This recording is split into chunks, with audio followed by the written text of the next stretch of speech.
Welcome back, everybody, to another episode of UPressPlay Sports. I'm your host and news editor, Richard Pereira.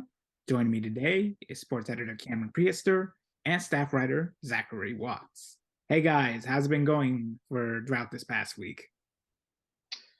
Lot to be excited about. Don't want to reveal anything too early on. Obviously, we'll get into the sports, but a lot of things been going on, and I'm looking forward to get into it. Yeah, same over here. Doing good. Really excited to talk about this episode. A lot of good stuff to talk. Ready to get into it. Ready to get into it.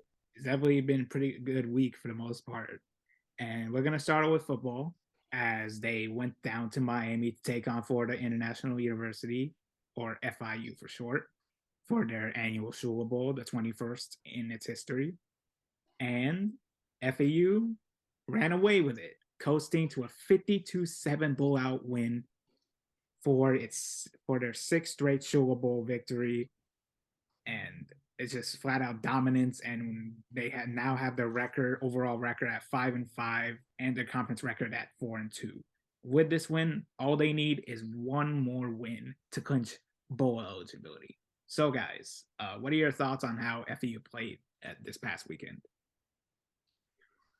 Overall, I thought it was the cleanest game we had played in all three phases. I just thought everything kind of was working in our favor. It didn't seem like we were battling against ourselves like we usually do, whether it be penalties or just stalling drives due to insufficient play calling. But I mean, this week it really felt like everything we were calling and putting together um, had a great effect. I know the rushing attack was pretty prominent. We got McCormick in there often. I think he had over 100 yards on the ground, which was good to see. And even with Nikosi, as good of a weapon as he is, we didn't have to rely on him that much. I think he only had like 100 some passing yards through the air, but by then we were already so far out ahead that we just had to, keep the ball on the ground, keep the clock moving, and pull out the win. And that's exactly what we got. Yeah, I completely agree. It was probably the most complete team game we've played all year. Fortunately enough, it came against the school down south. So I mean, any type of win over FIU was great, but to just dominate in all phases of the game like that is awesome. Shout out to Nkosi Perry. Yeah, he didn't throw for that much. It was 104 exactly, but they had such great field position because of the defense, and like that's really just kind of a statistical kind of thing. But shout out to him. I thought he played great, especially dealing with the hand injury. Um, that he's still kind of dealing with. He still had it wrapped up pretty heavily today at practice, but shout out to him. Just a great game. Defense played great. Jalen Wester with the pick on the first play of the game. That was huge. Got us the ball in the red zone right there. So just a great game. It was awesome.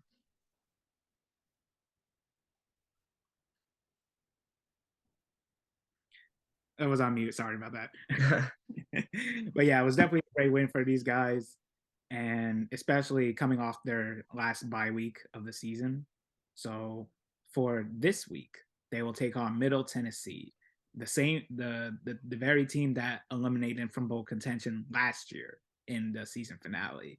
So for this game, what are expectations for FU heading into this matchup? This time being on the road. Um, well, Middle Tennessee is a team I think we should beat.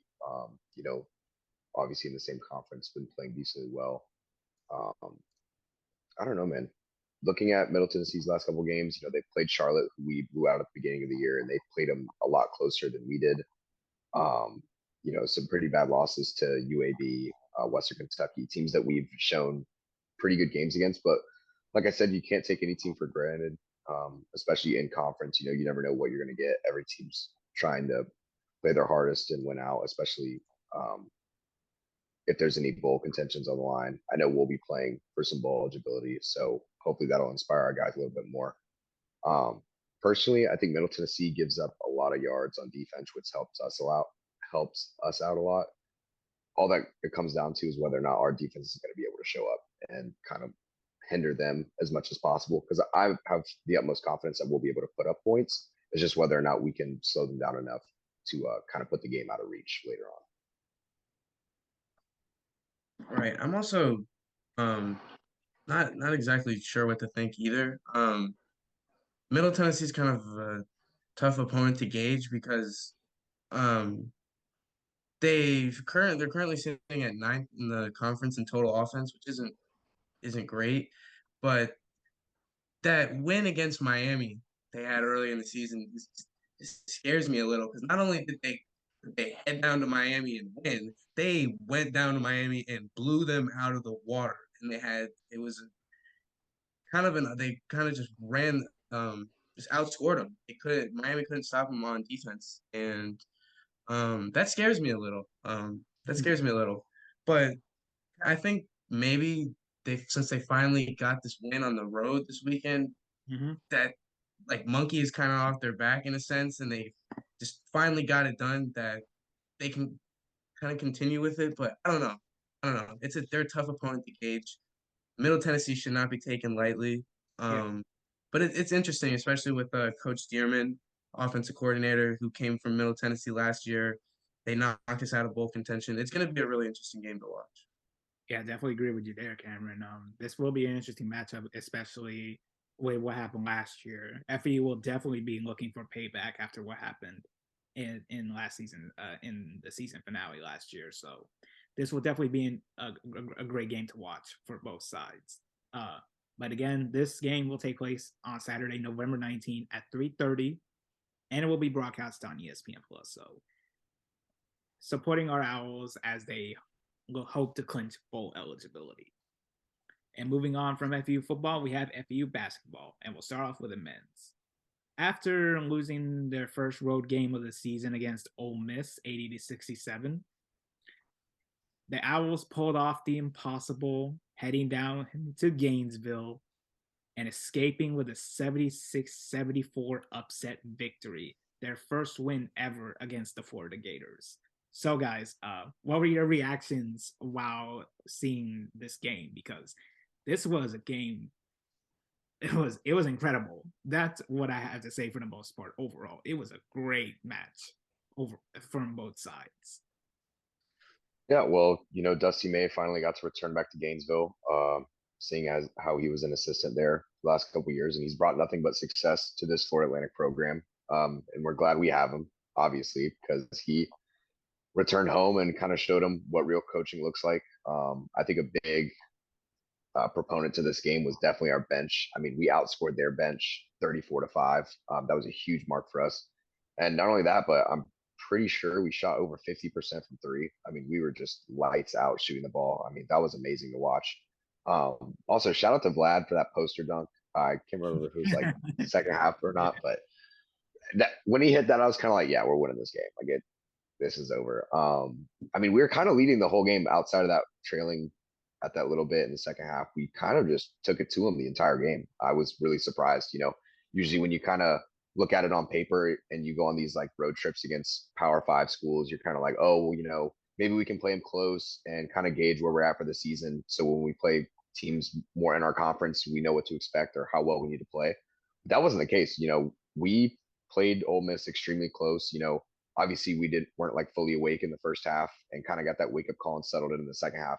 But this Florida game, we were firing on all cylinders. Every facet of the game, it seemed like we were playing extremely well. Forrest with 20 points was extremely huge. And then, yeah, off the bench, like that's just massive.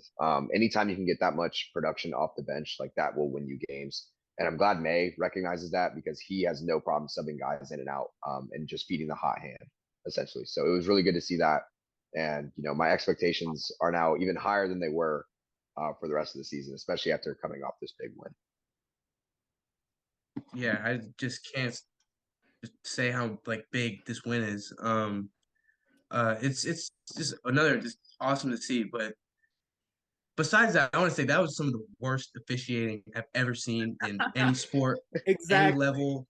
It was ridiculous. Those refs never be allowed near a basketball court again in their lives. They obviously had their 401ks on Florida money line or something. I'm so ridiculous. The two offensive fouls on Michael Forrest were some of the worst calls I've ever.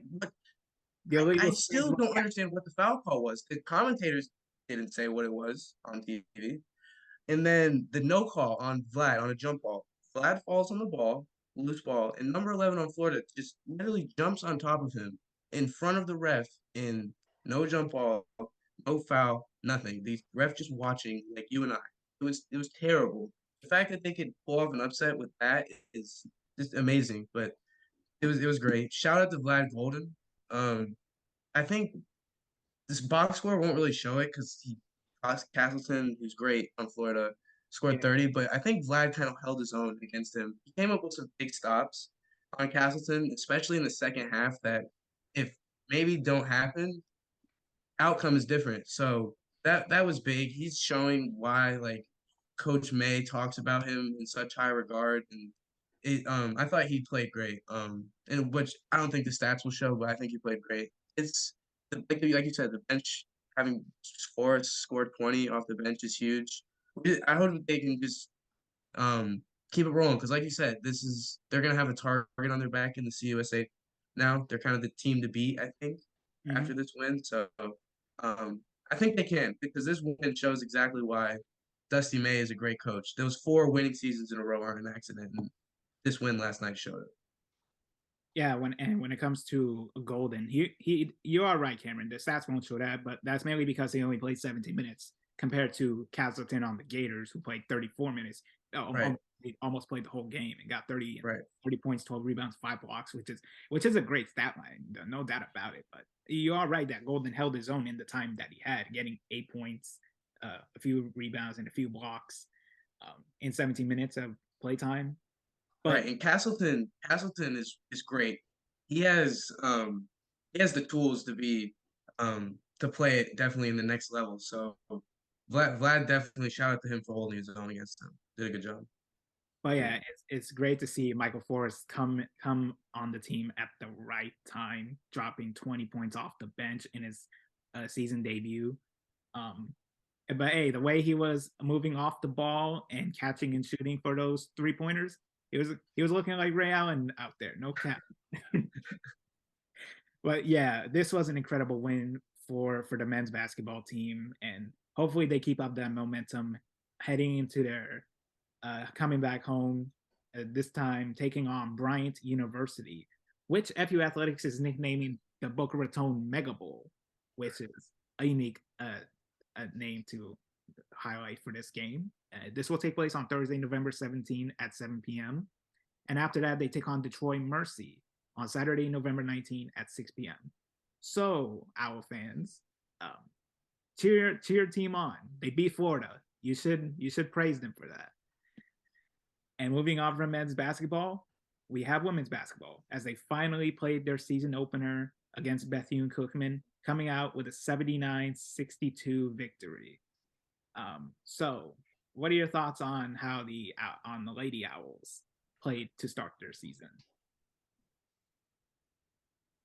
It's kind of hard to gauge, like how not bad, but like good we really are off that game. I mean, Bethune-Cookman was 6-21 last year, so it's not really a team that you're heading into like circled on your calendar heading into the season. But I mean, to pull out a 17-point victory at any point in the season is extremely strong. That's definitely what you want to build around. Is effective shooting. You know, their head coach said that the head coach of FAU said that the score didn't really dictate the outcome of the game per se.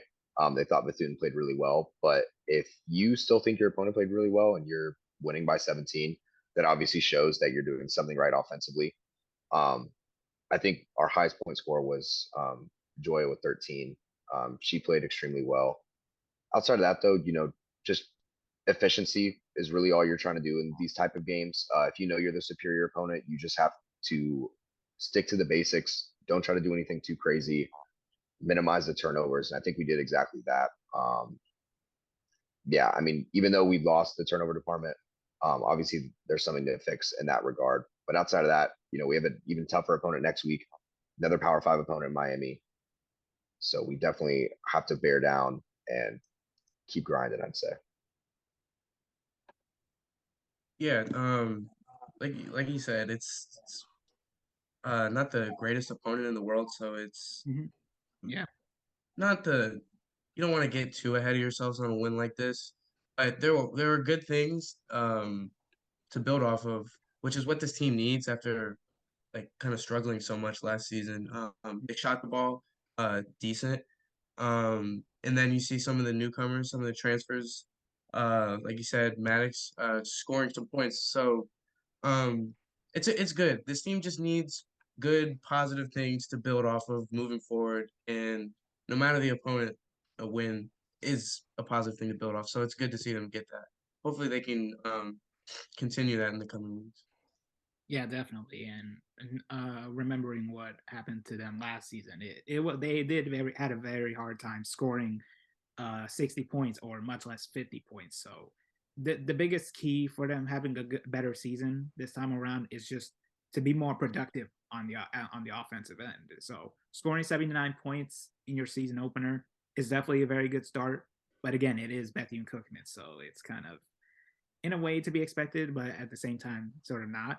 But it is a very good start for them to be at in their offensive game plan. So hopefully they can keep up that momentum as their next game will be against the Miami Hurricanes this Wednesday, November 16th at 6 p.m. at Coral Gables. So another road matchup. So good luck to them, and hopefully they can keep up, keep scoring those points. And moving on from that will conclude our section with FAU sports. Now we head on to national sports with the NFL. So week 10 passed. The Philadelphia Eagles finally lost on Monday night to the Washington Commanders to Taylor Heineke. So it was definitely somewhat controversial with the flags that were called in that game. But what do you guys think from that game as well as the rest of week 10? I mean, you can talk about flags all you want, questionable flags, but the fact that you're putting yourself in that position against a Commanders team that isn't that strong is kind of indicative of how poorly you truly played. Um, First of all, you're not going to win a football game when you have as many turnovers as you did in one night as you did the entire season. I thought one of the biggest strengths for the Eagles and why they were able to win so consistently was that they just did not turn the ball over at all. They did not give opposing teams any chances once their offense took the field. You know, Jalen Hurts had proved to be an extremely reliable quarterback, not only on the ground, but through the air. But yet he only ended up throwing for around like 100 something yards. Like, come on, like utilize your weapons a little bit more. I know AJ Brown kind of had that ankle injury really early on in the game, so he was kind of like in and out. So, I mean, you kind of lose your number one weapon there. But I mean, Devontae Smith isn't a bad number two, even if he has to set with the number one. Like he can make plays when he needs to. Just some really badly timed turnovers for the Eagles. It seemed like they just really weren't in it the entire time. Like it was just extremely frustrating to watch. Like thankfully I'm not an Eagles fan because if I was, I would have lost it. Like that would have been extremely infuriating to watch. But you know, Hey, I don't know. It feels like yeah, go ahead. I would have stayed down instead of going up, and then I get tackled from behind and lose the ball. I would have just stayed down. I would have stayed down. I'm just saying. But enough of y'all another to stay down.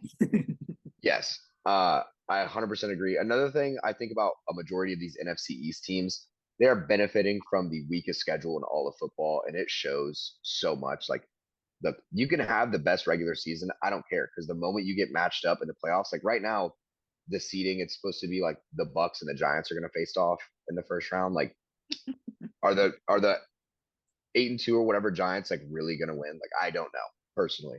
And I don't know how the Eagles or the Cowboys or anyone else in that division is going to do either. But they're kind of showing fraudulent behavior as we pull up late in the season. Yeah, no, the Eagles definitely. I think Jalen Hurts a little bit kind of came down to earth finally a little bit.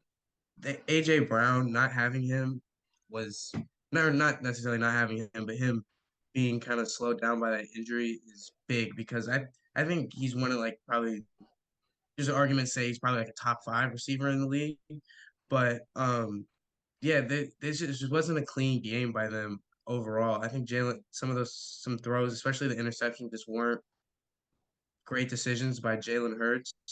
But yeah, it wasn't a clean game.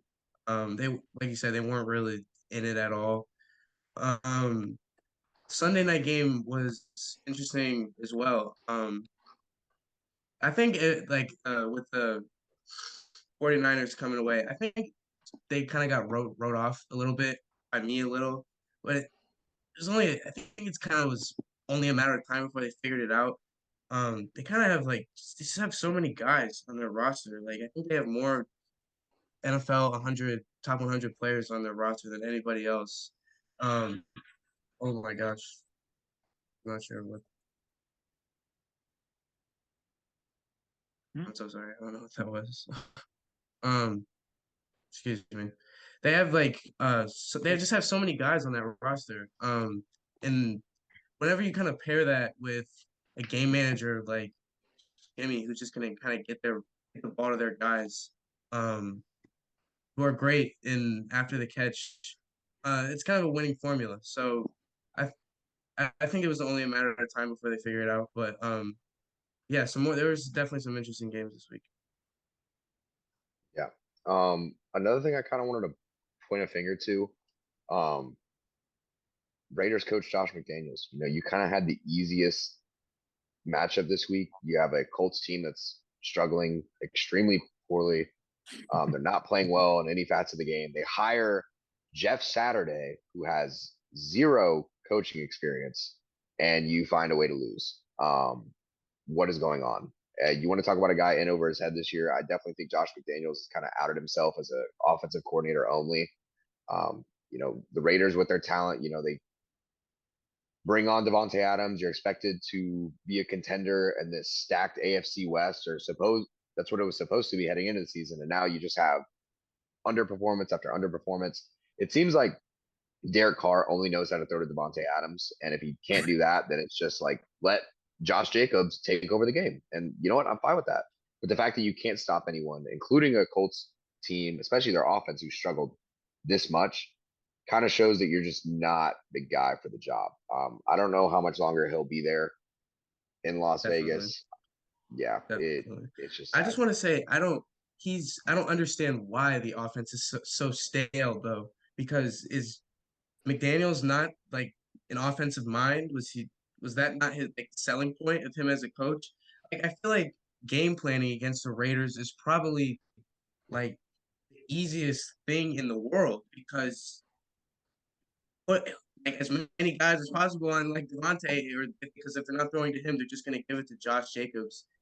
And like they gotta like game plan better than that. And you figure when you bring in offensive mind Josh McDaniels, that won't be a problem. But you know, I don't know. I don't know how long his tenure there will be. I also wanted to bring up the ending to the Vikings Bills. That was uh crazy. That was crazy. I wanna know um your reaction to what calling the QB sneak on the 1 yard line. I I that I don't know. That's questionable to me. I just wanted your guys' take on that. Well, because the way I look at it, if I'm the Bills, is it's pretty easy. You literally just need a yard. Your quarterback is 7 feet tall. He literally runs through linebackers on any given basis. Like you could probably trust him to get one QB sneak in, even if they know it's coming. You're probably not losing yards on that play regardless. I think one of the biggest issues, or kind of Josh Allen's kryptonite, that's kind of revealed itself over the years, and now it's becoming very obvious, is his turnover issues are a problem. That is the only way the Bills are not going to consistently make runs in the playoffs or even further, is because sometimes he just makes some super questionable call or like decisions, whether it be running the ball or throwing the ball. Like he just puts himself in danger. Coming into this game, we talked about his UCL injury. His elbow wasn't really fully healthy. He had issues with that. And then on a turnover, he's diving to take out a guy with his hurt arm. Like, that doesn't help the team. Like, we know you want to make a play, but you got to think of the team in the long term sense. And it just seems like he's kind of going based off emotion sometimes. I mean, I don't know if I can properly assess that, nor if I have the qualification to, but just from a fan's perspective, like that's what it looks like. It just looks like he's kind of letting his emotions take over in certain aspects of the game, and it's not helping his team overall. Other than that, that was the game of the year. Justin Right. Jefferson made one of the best catches since the Odell catch, in my opinion. That was insane. We just had a lot of good football this weekend. College, NFL, everything solid. Right. Yeah, and with the Bills losing, that definitely helped the Miami Dolphins, who handily beat the Cleveland Browns 39-17. Now they're riding a 4-game winning streak. They have a record of 7-3, and Tua just keeps looking better and better as the season goes on. Do we think the Dolphins are for real in the playoff run? I'll say yes. I have nothing to discredit them for. Mike Daniels is running an unbelievable offense, but oh my lord, if I hear one more Miami fan say Tua for MVP, I'm gonna lose it because he's he is playing extremely well. I will give him that, but I think it is majorly because of the weapons around him. Bringing in Jeff Wilson was a huge add. They bring in Bradley Chubb to that defensive line. That's huge for their defense. But on the other side of things, it was kind of like the Browns not helping their case at all. Like Kevin Stefanski, you have Nick Chubb, and you just completely ignored him. You suddenly decided that Jacoby Brissett was your saving grace and that he was going to pass his way to a Dolphins win. What are you doing? The only way to win that game from a coaching perspective is to keep the ball on the ground, keep Tua and that offense off the field, keep it as low scoring as possible, and try to pull out a late game win with a turnover. Like that's how you have to win that game. Not try to get into a shootout and prove that Amari Cooper and Jacoby Brissett, even with David Njoku out, like everything was telling you to stick to the ground game, and you just completely ignored it. Like, what are you doing? But focusing on Miami, they're truly are contenders. Their division is extremely tough. Everyone in that division is over 500, so they have a long way to go in that regard. But I'm definitely not writing them off at all. They could make a playoff run. It's just, can Tua keep this up, or will he have his Hurts moment and kind of come down to earth?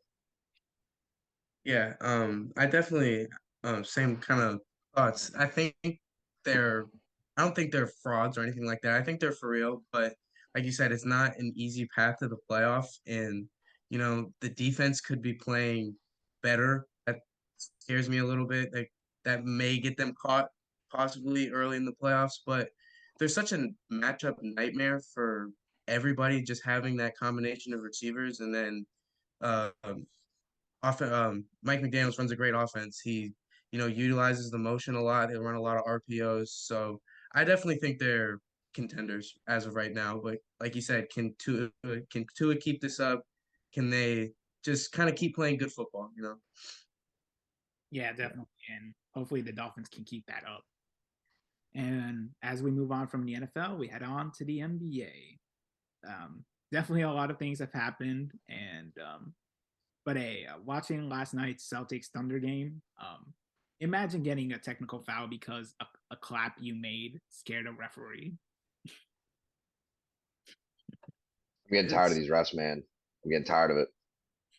I feel, why are we talking like every sport we have to talk about? It's why are these refs so terrible?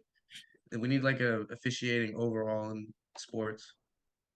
What kind of blows my mind is you have these referees who most of them have law degrees.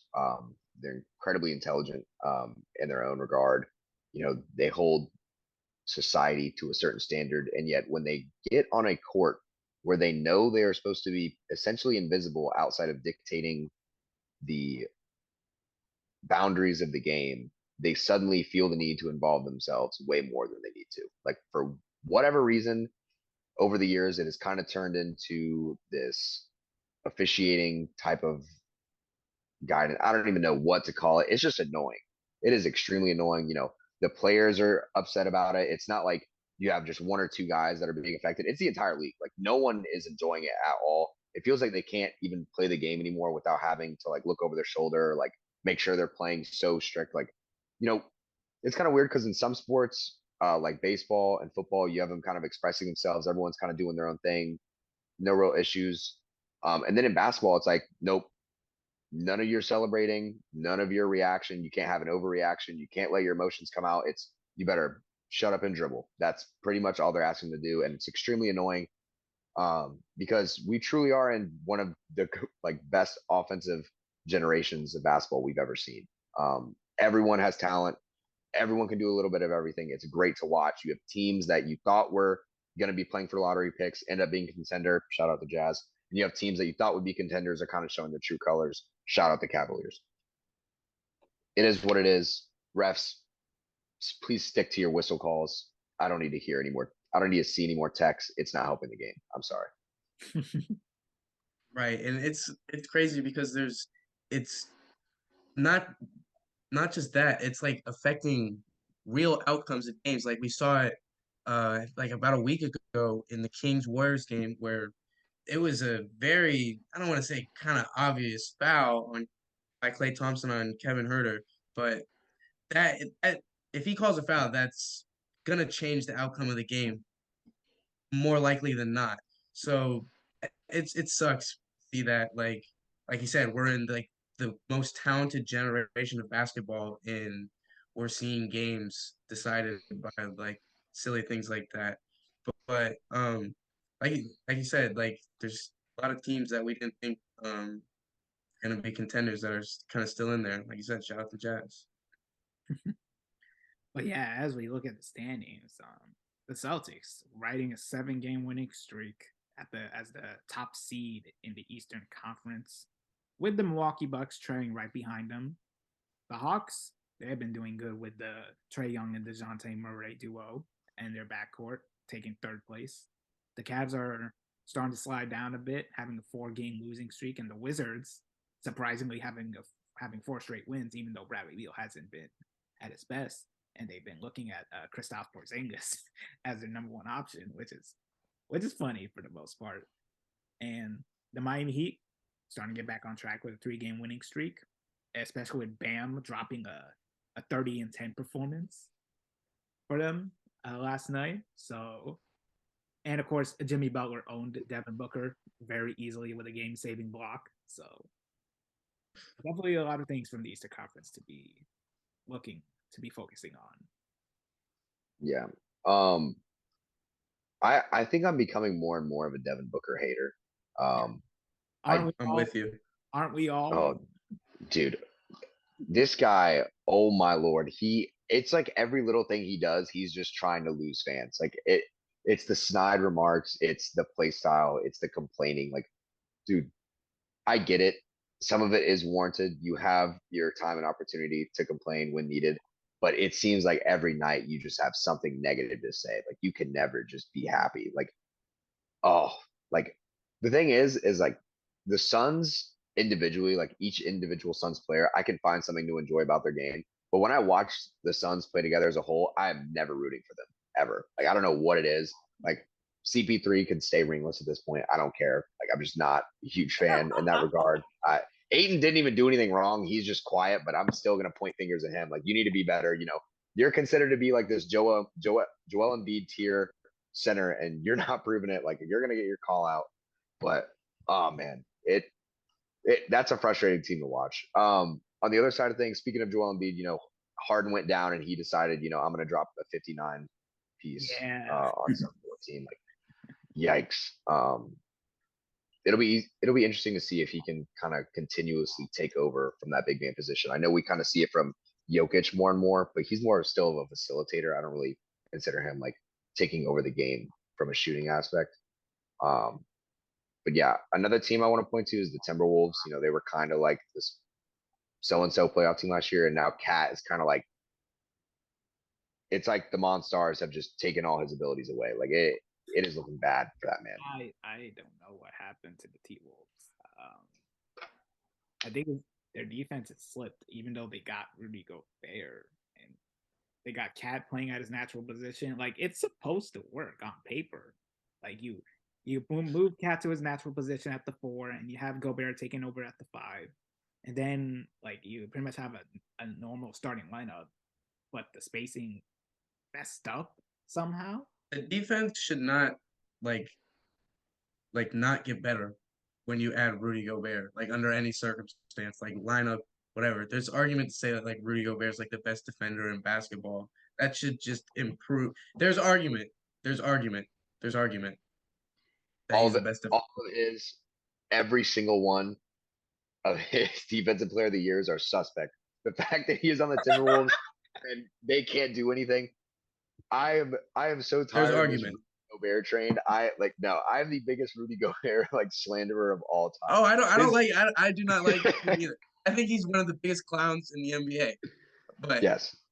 there's argument, I would say. Yeah. But I respect the argument. But yeah, that kind of haul they sent for him was a little not I don't was a little bit of a head scratcher. So yeah, that's not great to see. I thought at this point I figured they'd be a little bit better than 6-8 is what I think they are right now. Yeah, 6-8. I figured they'd be a little bit better than that. With the addition of him, and I really like Anthony Edwards. So yeah, I don't maybe they'll figure it out, but this wasn't the point like they want to be at after making a move like that. Well, when it comes to stats, I saw a stat that said Anthony Edwards is basically more productive when D'Angelo Russell's on the bench than when he's on the court together with him. So maybe the team will to consider moving D'Lo to that 6-man role and just have Anthony Edwards just give him the rush treatment. Where are we on this Lauri Markkanen most improved player of the year? Because he is. If the Jazz make the playoffs, sure. Because I would say let's see it play out. See it play out. Yeah. Maybe I would say because the Jazz. I personally hope it's not a Linsanity run. I personally hope it's not, but there is a possibility. So let's not call it just yet. Yeah, like the Jazz finally started losing some games. They're like 10-5 at the moment. They lost their top spot in the West. So the Blazers and the Nuggets are currently tied for that.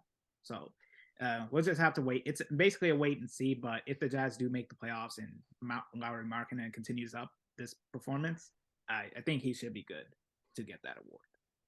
Yeah. Lastly, I'll just add, I'm so happy to see Zion Williamson back on a basketball court. He's playing extremely efficient. For all the hype that he got, I feel like it died out extremely fast and kind of unwarranted due to injuries.